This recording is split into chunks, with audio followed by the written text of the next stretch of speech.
خیر یہ کوئی ہیپی اینڈنگ نہیں ہوئی. ہم عشاء کی نماز پڑھ کے وہاں سے نکلے تو میرے ساتھ جو میرا دوست تھا ایک انجینئر، وہ مجھے کہنے لگا کہ یار ہم نے بریلویوں کو بھی چیک کر لیا، دیوبندی بھی ہٹ درم ہی نظر آ رہے ہیں، باقی عقائد بھی ان کے ویسے ہی ہیں، تو کیا حرج ہے کہ ہم اہل حدیث کو بھی چیک کریں. میں نے کہا یار ہے ہی گمراہ فرقہ، اس کو تو چیک کرنے کی ضرورت ہی نہیں ہے، یہ تو انگریزوں کی پیداوار اور بلکہ وکٹوریا سے ہوئے اور یہ وہ ساری باتیں وہی جو انہوں نے مشہور کی ہوئی ہیں. تو اس نے مجھے بڑی اچھی بات کی. اس نے کہا یار بات یہ ہے کہ ہم تو اس وقت حق کی تلاش میں نکلے ہیں، پڑھے لکھے لوگ ہیں، اگر دلیل میں کوئی بات ہوگی تو قبول کریں گے، ادروائز ہم چھوڑ دیں گے. کیا حرج ہے ہم اگر اہل حدیث کو بھی چیک کریں؟ تو آپ سوچ سکتے ہیں کہ اللہ تعالیٰ کی طرف سے کرامت ہی ہوئی ہے کہ ایک لمحہ پہلے تک جن لوگوں کو میں قادیانیوں سے بدتر سمجھ رہا تھا، میں اس پہ آمادہ ہو گیا کہ میں ان کے بھی کسی عالم سے ملاقات کر لوں. یہ کرامت ہی اللہ کی ہو سکتی ہے جب آپ کی نفرت کا لیول یہ ہو. لیکن ایک دماغ کھلا کہ یار، اور پھر ایک مایوسی بھی چونکہ چھا چکی تھی کہ یار جن فرقوں کو بھی ہم چیک کرتے ہیں وہ بھی فراڈیے نکلتے ہیں، پھر وہ ایک جنتی فرقہ کدھر ہے؟ ٹھیک ہے، ظاہر ہے وہ تلاش تو تھی نا. جنتی فرقہ تو یہ والے کام نہیں کر سکتا کہ وہ قرآن و سنت کا انکار کرے. تو پھر ہم نے اہل حدیث علماء سے رابطہ کیا. تو اسی تحقیق میں ہمارے کچھ ایک دوست تھے، وہ سیالکوٹ سے بھی تھے. تو مجھے ان میں سے ایک بھائی نے کہا یار سیالکوٹ میں ایک اہل حدیث عالم ہے، وہ بہت اچھا ہے، جماعت الدعوہ کے وہ امیر ہیں وہاں پہ، عبد الجبار شاکر صاحب. وہ بعد میں پھر جماعت الدعوہ بھی چھوڑ گئے، پھر وہ ذرا تکفیری سوچ کی طرف ہو گئے. لیکن اس زمانے میں ان کی گڈی بڑی چڑھی ہوئی تھی سیالکوٹ میں عبد الجبار شاکر کی. اس کی جو جمعے کی گیدرنگ ہے وہ ہزاروں کی ہوتی تھی، بڑے بڑے مجمع. آپ کو لگتے نہیں ہے بریلوی دیوبندیوں کی مسجد ہے، یہ اہل حدیث کی مسجد ہے، کیونکہ وہ اختلافی موضوعات پہ بات نہیں کرتا تھا، وہ فکر آخرت پہ بات کرتا تھا. مدینہ یونیورسٹی سے پڑھ کے آیا ہوا تھا، نوجوان بندہ تھا، ہم سے 5-7 سال ہی بڑے ہوں گے وہ. تو ٹالرنس بہت تھی.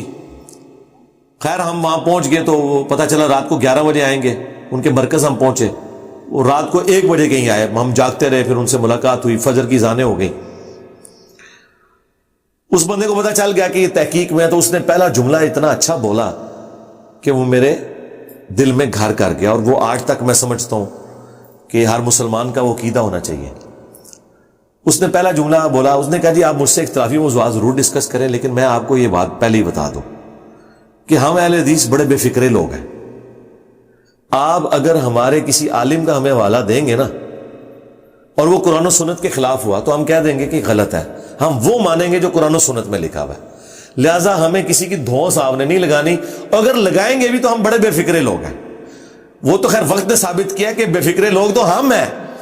ہاں، ان کو کیا پتا تھا کہ بنو امیہ کی کارستانیاں جب بخاری مسلم سے حدیثیں مار نکلے گی، تقتل الفیۃ الباغیہ 2812، تو ان کے لیے موت ہو جائے گی قرآن و سنت کو ماننا. وہ بے فکرے لوگ تو ہم ہیں اللہ کے فضل سے. ان کا جی ہم صرف ایک شخص کو مانتے ہیں جس کی قبر مدینے میں صلی اللہ علیہ وآلہ وسلم. ان سے اختلاف نہیں ہو سکتا. امام مالک کا قول، انہوں نے کہا کہ وہ قبر رسول کی طرف اشارہ کرتے تھے کہ ان کے سوا ہر ہستی سے اختلاف ہو سکتا ہے، اور ان کے سوا ہر شخص کی بات مردود بھی ہو سکتی ہے اور مقبول بھی. کچھ مسئلے میں نے ڈسکس کیے تو وہ انہوں نے مانا کہ ہاں یہ اہل حدیث فرقے میں بھی یہ والی خرابیاں ہیں، لیکن ان پرنسپل میں آپ کے ساتھ ہوں کہ آپ ٹھیک کہہ رہے ہیں. تو یہ میرے لیے بڑی بات تھی، کیونکہ دیوبند بریلوی یہ نہیں کہتے تھے کہ ہمارے فرقے میں خرابیاں اور ہم آپ کے ساتھ ہیں. یہ اہل حدیث میں ہی حوصلہ تھا. انہوں نے کہا کہ بھائی بالکل یہ غلط ہو رہا ہے، ہم آپ کے ساتھ ہیں. اچھا، وہ کچھ عقیدے کے مسئلے تھے، کچھ فروعی مسائل تھے، اور کچھ ایسے مسائل تھے جن میں ان کی تحقیق نہیں تھی، یا وہ ضد میں ماننا نہیں چاہ رہے تھے. داڑھی مٹھی کے بعد کاٹنے کا مسئلہ، یہ وہ. بالوں نے کہا کہ میں مطلب مدینہ یونیورسٹی سے پڑھا ہوں، لیکن میں اتنا بڑا محقق نہیں ہوں، تو آپ کسی محقق اہل حدیث عالم کو ملے. پھر اس نے چند بڑے علماء کے نام بتائے. میں نے ان لوگوں سے بھی رابطہ کیا. بہرحال جس بندے سے بھی میں رابطہ کروں نا، تو مجھے سب لوگ ایک ہی بندے کا نام بتائیں کہ آپ کے مطلب کا جو بندہ ہے نا، وہ والا بندہ ہے، آپ اسے ملیں. اس کے علاوہ آپ کی تسلی کسی بندے سے نہیں ہونی. وہ بندہ ایسا ہے جو آپ کے ہر مسئلے کا حل کر سکتا ہے، اور وہ بندہ بھی مولوی نہیں ہے، وہ آپ کی طرح بڑے شوق سے پڑھا ہے، اور اس نے بی اے کی ڈگری کی, اس کے بعد وہ دین کی لائن پہ آیا, پھر اس نے علماء والی ڈگری بھی حاصل کر لی, لیکن وہ بندہ بڑا اوپن مائنڈڈ ہے, اور وہ ہے شیخ زبیر علی زئی رحمہ اللہ تعالی, ہمارے اگلے استاد, تیسرے استاد ڈاکٹر اسرار صاحب, اور اس کے بعد پیر نصیر الدین صاحب, اور پھر شیخ زبیر علی زئی صاحب. باقی وہ پرانے استاد ان کو ہم اب بھی مانتے ہیں, ڈاکٹر طاہر قادری صاحب ہوں, الیاس قادری صاحب ہوں, غلام حسن سعیدی صاحب ہوں, سب سے کچھ نہ کچھ حاصل کیا ہے. لیکن یہ اس راہ حق کے سفر میں جو تیسرے استاد بڑے سامنے آئے, میں نے کہا جی وہ کہاں؟ انہوں نے کہا جی وہ تو ہزروں میں ہوتے ہیں, اٹک میں. میں نے کہا اٹک میں ہوتے ہیں؟ تو مجھے نا آلموسٹ کوئی 12-13 سال پرانی اپنی ایک بات یاد آئی. جب میں انجینئرنگ یونیورسٹی میں پڑھتا تھا نا, تو ہمارے کچھ کلاس فیلو جو تھے وہ اہل حدیث بھی تھے, اور ہم کٹر بریلوی سبز پگڑیوں والے. تو جب چھٹی آتی تھی نا تو میں تو جہلم آ جاتا تھا, وہ دور علاقوں کے تھے تو وہ اکثر چھٹیوں میں یا ویکینڈ کے اوپر نا اٹک جایا کرتے تھے. اور اس وقت شیخ زبیر علی زئی صاحب کی عمر 35 سے 40 کے درمیان تھی, ینگ ایج میں تھے وہ. اور وہ کبھی اہل حدیث سے بات ہوتی تھی تو وہ کہتے تھے, جب میں کہتا تھا نا یار ہم بھی امام بخاری امام مسلم کو مانتے ہیں, وہ ان کا یار آپ لوگوں نے بخاری مسلم کبھی دیکھی بھی ہے؟ میں نے کہا دیکھی نہیں ہے لیکن ہم مانتے ہیں. اور میں نے پہلی دفعہ, وہ ایک اہل حدیث لڑکا تھا جماعت الدعوہ کا امیر, وہ ہم سے 2 سال سینئر تھے, وہ بعد میں پھر کشمیر میں شہید بھی ہو گئے انجینئرنگ یونیورسٹی کے دوران ہی. بڑا وہ لائک سٹوڈنٹ تھا لیکن بڑا جذبے والا تھا. وہ اسی دوران, اس ٹائم تو وہ آرام موت مرا, آج میں کہتا ہوں وہ شہید ہو گیا. وہ ایک دن مجھے نا اپنے کمرے میں لے گیا, تو میں نے اس کے کمرے میں پہلی دفعہ نا بخاری شریف دیکھی. میں نے کہا یار یہ بخاری شریف ہے, اچھا ہم نے نام سنا ہوا تھا. تو اب ہم تو چھیڑتے تھے نا ان کو. میں نے کہا اچھا بتاؤ گنبد خضرا کے بارے میں تمہارا کیا خیال ہے؟ اور ہمیں پتا تھا وہ کہیں گے غلط ہے, اور ہم کہیں گے یہ گستاخ رسول ہے. تو اس نے کہا یار وہ غلط ہے, وہ تو حدیثوں میں منع کیا گیا. میں نے کہا بس ٹھیک ہے, تم لوگ گستاخ ہوئیے وہ نا. تو میں نے یزید کے مسئلے کے بارے میں پوچھا تو اس نے کہا جی یزید کو اچھے الفاظ کے ساتھ نا اس نے یاد کیا. اور اس نے آگے ایک اور جملہ بولا, اس نے کہا ہم بس حضرت ابو بکر عمر عثمان تک تو یہ خلیفہ جو ہے نا مانتے ہیں, حضرت علی جو ہے وہ ایگریڈ اپان خلیفہ نہیں ہے. اس وقت مسلمانوں کے 2 گروہ بن گئے تھے, تو حضرت علی اور حضرت امیر معاویہ. اچھا, اور مجھے اس وقت ان مسائل کی کوئی تحقیق نہیں تھی, میرے لیے کوئی امپورٹنٹ نہیں تھا. تو اس نے کہا بہرحال اگر آپ تحقیق کرنا چاہتے ہیں تو ہمارے استاد ہیں, ہم ویکینڈ پہ ان کے پاس نا اٹک جاتے ہیں. اٹک جو ہے وہ وہاں سے آپ سمجھ لیں 1.5-2 گھنٹے کا سفر ہی تھا ٹیکسلا یونیورسٹی سے. تو ہم آپ کو نا ہزروں لے جاتے ہیں شیخ زبیر صاحب کے. میں نے کہا میں کیوں جاؤں گا اس کے پاس؟ اچھا, یعنی وہ جب انہوں نے مجھے شیخ زبیر صاحب کا بتایا نا, مجھے یاد آیا کہ وہ ساری چیز ریکال کرتی ہے. اچھا, کچھ دنوں بعد نا میں انجینئرنگ یونیورسٹی میں جب تھا, اسی لڑکے کے کمرے میں دوبارہ گیا نا, تو 2-4 باتیں ڈسکس ہوئی نا, تو مجھے کہنے لگا وہ علی بھائی میں نے آپ سے اس وقت جو ذکر کیا تھا نا وہ یزید والا مسئلہ وہ ہمارا غلط تھا. یزید جو ہے نا وہ درست نہیں تھا, اور امیر معاویہ بھی مسلمانوں کے حکمران نہیں ہے, حضرت علی خلیفہ راشد ہے. میں نے کہا اچھا.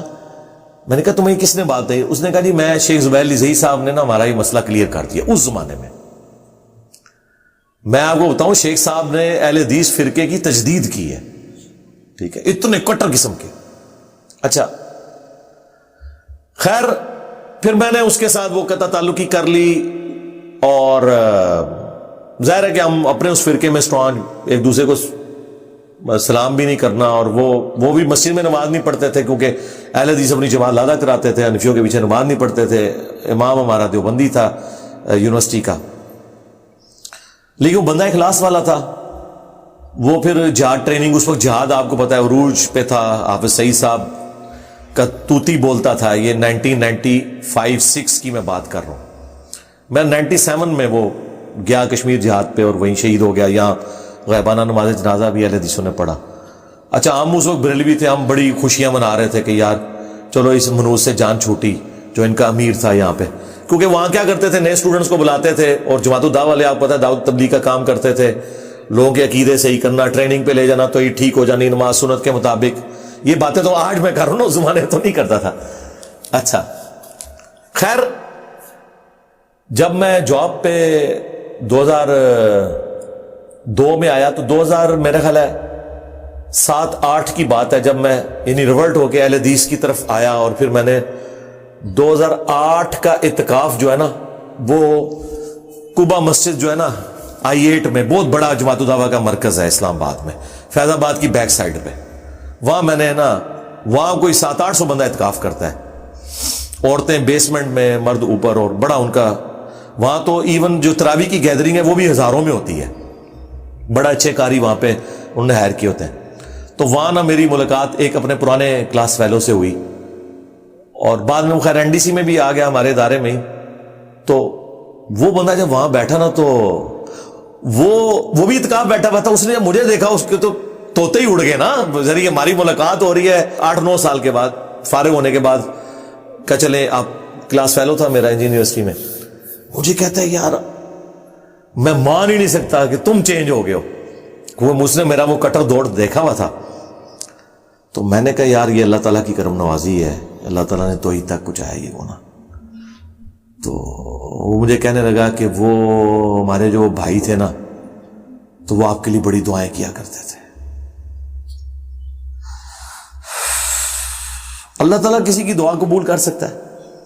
اچھا وہ کہتا ہے میں نے اپنے اس بھائی سے کہا کہ تم وہ اتنی نفرت کرتا ہے اور تم، اس نے کہا یار مجھے لگتا ہے اس بندے کو ہدایت مل جانی ہے، کیونکہ جتنا اس کے اندر تڑپ کا مادہ ہے، لیکن اس ٹائم تو نہیں ملی.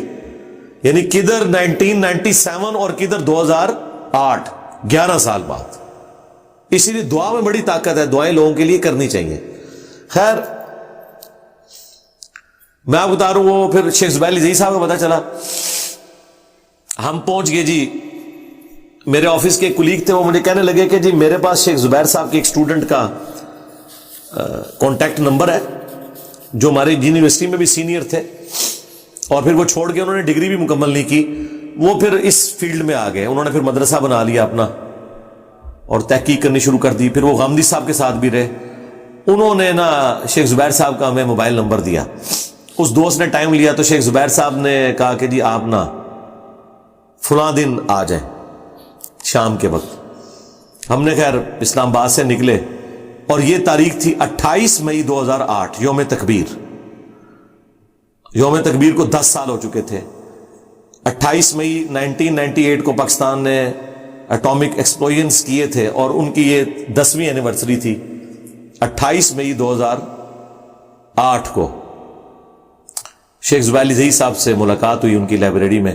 میں نے وہ سارے پوائنٹ نوٹ کیے ہوئے تھے، مٹھی کے بعد داڑھی کاٹنے کا مسئلہ، یزید کا مسئلہ، اور اسی طریقے سے چوتھے دن قربانی کا مسئلہ، وہی جو ہمیں اہل حدیث کے ساتھ اعتراضات ہیں. اب حیران کن بات، ان سارے مسئلوں میں شیخ زبیر علی صاحب کا وہی موقف تھا جو اہل حدیثوں کا نہیں تھا. اچھا اب میں نے کہا میں اس بندے کو کسی ایک جگہ تو مات دوں نا کہ یہاں پہ تم غلط ہو.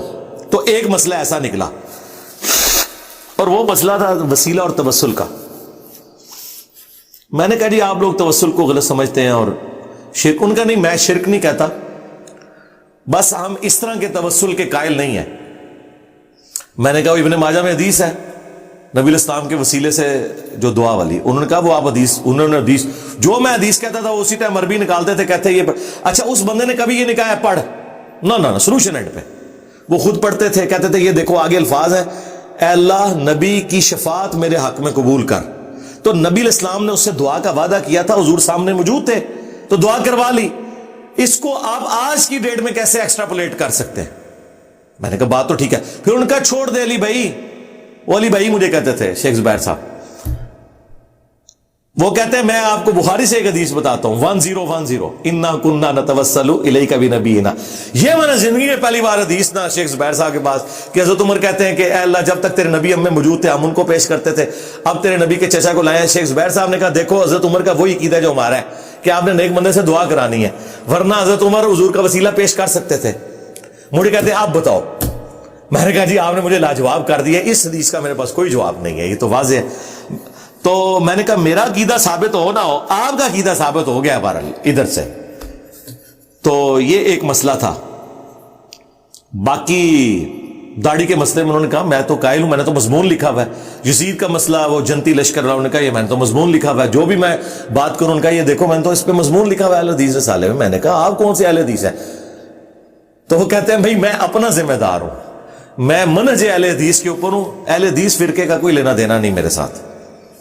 پھر ان سے دوستی ہوگی، پھر میں نے انہیں قائل کیا، میں نے کہا چونکہ جنتی فرقہ تو اہل حدیث ہے، ہم تو ایک روٹ کر بیٹھے ہوئے تھے، تو نا آپ کے نظریات جو ہے نا وہ قرآن و سنت کے مطابق ہے، تو میں چاہ رہا ہوں میں آپ کا ایک ویڈیو انٹرویو ریکارڈ کروں۔ تو اس سے پہلے شیخ زبیر صاحب ویڈیو انٹرویو پہ نہیں آتے تھے، انہوں نے ایگری کر لیا۔ 17 جون 2009 کو میں حاضر ہو گیا، یعنی ملاقات ہوئی تھی 28 مئی کو، اور 28 مئی کے دن ہی میں نے رفع الیدین کے ساتھ نماز پڑھی تھی، پہلی مغرب کی شیخ صاحب کے پیچھے، اور عشاء کی، یعنی یوم تکبیر کے دن ہم نے بھی وہ بت گرا دیے، ٹھیک ہے، جو یہ کہتے ہیں نا وہ بت رکھ کے آتے تھے، بت نہیں رکھتے تھے، بہرحال یہ ہو گیا۔ تو بہرحال ٹائم لیا، 17 جون کو ان سے ملاقات تھی، اس میں میں نے 100 کوسچنز ود شیخ زبیر علی زئی کیے، وہ جو ویڈیو اپلوڈ ہے وہ آپ نے دیکھی ہے ترتیب کے ساتھ، وہ ساری چیزیں۔ وہ جب ریکارڈنگ ہو گئی تو وہ جب اپلوڈ ہوئی تو اہل حدیث کو تو آگ لگ گئی، انہوں نے کہا کہ یار یہ ٹھیک ہے، یہ باتیں ہماری کمزوریاں تھیں لیکن بتائی نہیں جاتی ساری باتیں ٹھیک ہے، تو وہی والا چکر تھا، یہ باتیں بتائی نہیں جاتی۔ وہ سارے شیخ صاحب کے شاگرد شیخ صاحب سے ناراض ہوئے اور غصہ کیا کہ یہ آپ نے کیا کر دیا، چوتھے دن قربانی کے اگر آپ قائل نہیں تھے تو اس کا یہ مطلب تو نہیں آپ مسئلہ کہ اہل حدیث کے اوپر یہ کرتے۔ تو مجھے بعد میں شیخ زبیر صاحب نے کہا یہ تو یار وہ اسٹوڈنٹ ناراض ہیں، بل میں نے جو کام ڈالنا تھا وہ ڈال دیا، ویڈیو چڑھ گئی۔ بہرحال شیخ زبیر صاحب تو شریف النفس آدمی تھے، تو اس کے بعد پھر میں نے 2-3 ان کی اور ریکارڈنگز کر لی، اپنے لیپ ٹاپ ان کے سامنے رکھتا تھا اور ریکارڈنگ کر لیتا تھا۔ پھر جب میں نے آخری ان کی ریکارڈنگ جو کی ہے نا، تو اس وقت انہوں نے کہا جی میں نے نہیں ریکارڈنگ کروانی ہے، وہ لوگ یہ کرتے ہیں اور وہ کرتے ہیں، لوگ باتیں کرتے ہیں۔ تو میں جمعے سے پہلے ہی پہنچ گیا وہاں، پنڈی وہ جمعہ پڑھانے آئے ہوئے تھے، میں نے کہا یہ شیخ صاحب یہ ضروری ہے، آپ کو پتہ نہیں ہے اصلاح یہ وہ، خیر قائل کیا، وہ قائل ہو گئے، وہ ریکارڈنگ بھی ان کی ہو گئی، وہ 35 کوسچنز، 40 کوسچنز، 20 کوسچنز، 100 کوسچنز، بال کوئی اہل حدیث فرقے دا لک میں پان دیتا، ٹھیک ہے، اور نیک نیتی کے ساتھ، اہل حدیث کو گمراہ سمجھتے ہوئے نہیں، حق پہ سمجھتے ہوئے کہ ان کی اصلاح کرنی چاہیے، جس طرح مجھے بریلویوں کی اصلاح کا شوق ہوا، پھر دیوبندیوں کی اصلاح کا شوق ہوا، اور شوق میرا نکل گیا، اہل حدیث کی اصلاح کا بھی شوق تھوڑے عرصے بعد وہ بھی نکل گیا۔ جب یہ ہوا تو اب بڑے یعنی حالات و واقعات میرے لیے تکلیف دہ ہونا شروع ہو گئے، یعنی اہل حدیث بھی نفرت کرنا شروع ہو گئے کہ یہ تو ہمارے فرقے کو بدنام کر رہا ہے، یہ کر رہا ہے، اور میں یعنی پورے اس پیشن پہ تھا کہ ان کی اصلاح میں نے کرنی ہے، یہ تجدیدی کام جو ہے نا یہ میرے ہاتھوں ہی ہونا ہے۔ لیکن وہ اہل حدیث فرقے کی بدقسمتی کہ وہ آپریشن کے دوران فوت ہو گئے، یعنی اہل حدیث فوت ہوئے، مجھے تو کوئی نقصان نہیں ہوا، فرقہ ہی فوت ہو گیا بچاتے بچاتے، میں نے کوشش کی کہ بائی پاس ہو جائے، وہ فرقہ فوت ہو گیا، بہرحال وہ فرقہ فوت ہو گیا، اور اللہ تعالیٰ نے ان کی عوام کو اس پلیٹ فارم کے ساتھ اٹیچ کر دیا، الحمدللہ۔